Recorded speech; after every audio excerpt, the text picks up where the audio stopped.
Gwanga Tours presents to our 4-day school tour at Western Uganda at Scoris International School. We set off from school at 4 a.m. in the morning, ready for the 296 kilometers from Kampala to Fort Portal. Using the Mtena Mubende route, we passed through Chibai National Park, which is known for primates like chimpanzees and monkeys, as you can see some on the down far right. And that was around 9 a.m. in the morning. These animals are active in morning hours and they can feel the road crossing sideways, hence hindering your movement because you have to wait for them. We also passed through Mukwano Tea Plantation in Chenjojo, which is a significant area for tea plantation with such a scenic beauty of views, but we couldn't make a stopover because time wasn't our best ally. By 10:30 we had reached Fort Portal, dubbed the cleanest city in Uganda, and that's why we had our breakfast from.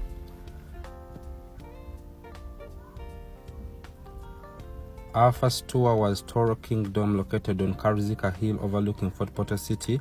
Here we learnt about the palace's history, including restoration after falling to despair following the abolition of the monarchy. Gwanga Tours clans enjoyed the reception at the place, took photos and videos, as you can see.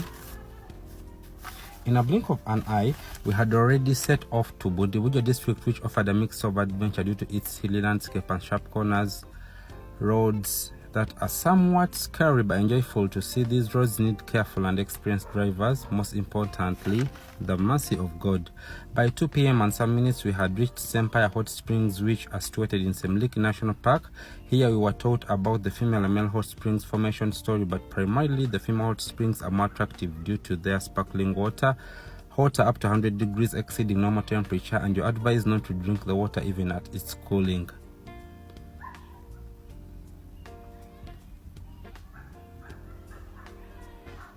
Our clients boiled the eggs which we had bought in Fort Portal, and in just 3 to 5 minutes they are ready for eating. So the water is really super hot.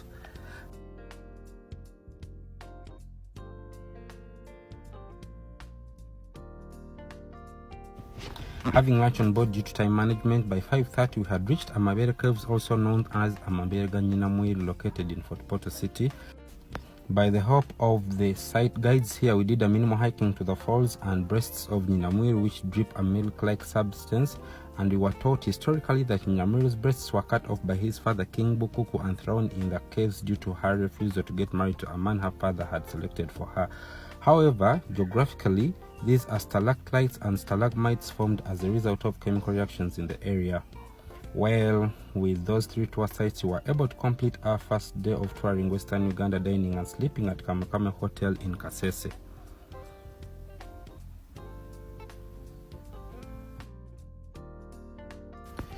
On our second day, we went to Mubuku Irrigation Scheme, where we were taught about the historic agricultural project that was started in 1956, aimed at improving agricultural productivity and boost income of local small-scale farmers through irrigation, mainly growing rice as the dominant crop, with a man-made river called Mubuku for steady flow.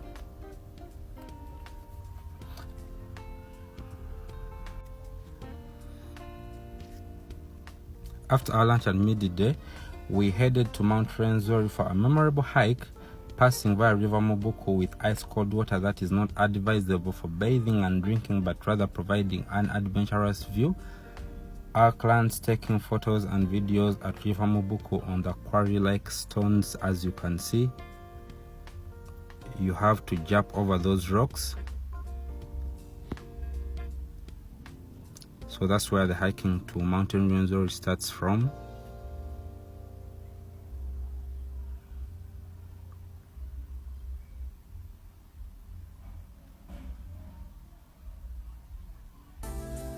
It was such a wonderful, amazing experience. We started our hiking with a lot of energy, but with time, all our clans were deep breathing due to the hilly nature. You have to climb while touching the ground to avoid falling back. You can see vibes on vibes while we were sloping down. We had some entertainment even at the exit, as you're going to see. Some of my members were dancing, and we had the best experience. I want you to look at this.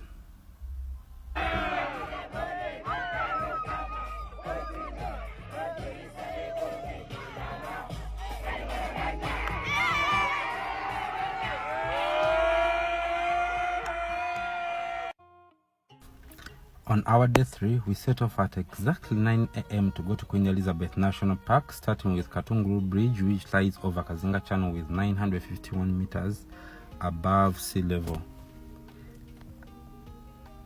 Enjoying our boat cruise at Kazinga Channel, we were able to cross from Lake George to Lake Edward, with the shores drawing large numbers of wildlife like hippos, crocodiles, tatunga antelopes, buffaloes and so forth, seeing the fishing villages such as Kasenyi Plains.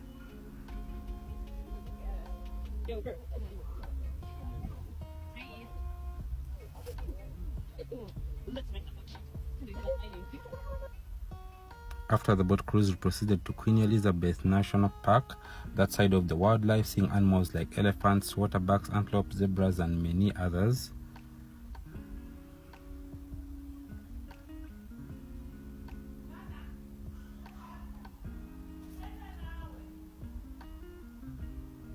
From the animals, we proceeded to the salt lake Nyamunuka, which is a habitat for wounded wildlife because the salt serves as medicine to heal the wounds. Nyamunuka means something smelling so badly in Kasese native language.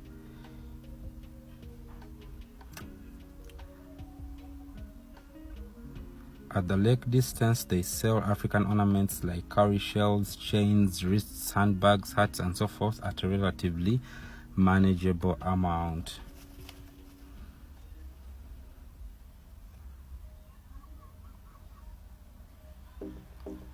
With our lunch on board, we headed to the known Salt Lake Katwe to learn about the salt mining and extraction activity. As you can see, the different sections of the lake.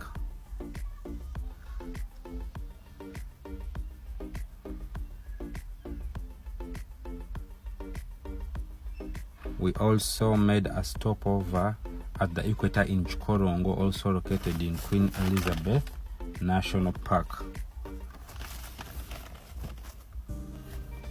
That very evening, we had a campfire and Nyamachoma experience at Voyage Lodge in Queen Elizabeth. It was so chilling, thrilling, amazing, vibing. As you can see, the fire was burning out, people were jazzing, eating, playing games. So it was a good experience.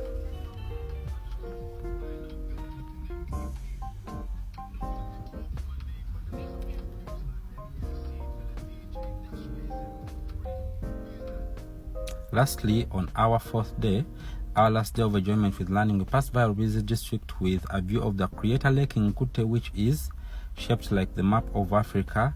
Indeed, Uganda is the Pearl of Africa. Reaching Shema district, we visited Chitagata hot springs, and there are 2 adjacent hot springs which are believed to have a healing water to bones-related diseases, as one of the 2 was nicknamed Mulago after Uganda's largest hospital in Kampala, and people have naked massage from this water. This water is also used for drinking as tea. They sell sugar around the area, so you just dip your cup in the other side of the hot springs where people don't massage from and drink, because it is already ready for black tea. We then proceeded to Mbarara, city of milk and honey, and had our lunch on. Thereafter, we were ready for our last place, and that is Igongo Cultural Museum, which is a historical place for Ankole, learning about their staple food, dress code, leaders such as King Olimi Ritamahanga in 1520, Ntare One, Nyabugarowera, the eclipse of Bihari, and many other adventures for edutainment. So that is the museum, the inside of it.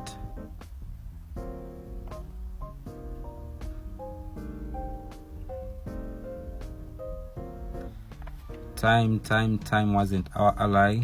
So from Igongo, we had to leave for Kampala. We also made a stopover at Lukaya Market for roasted chicken and gonja. Then back to school. Thank you so much for watching. Continue supporting Gwanga Tours. May God bless you.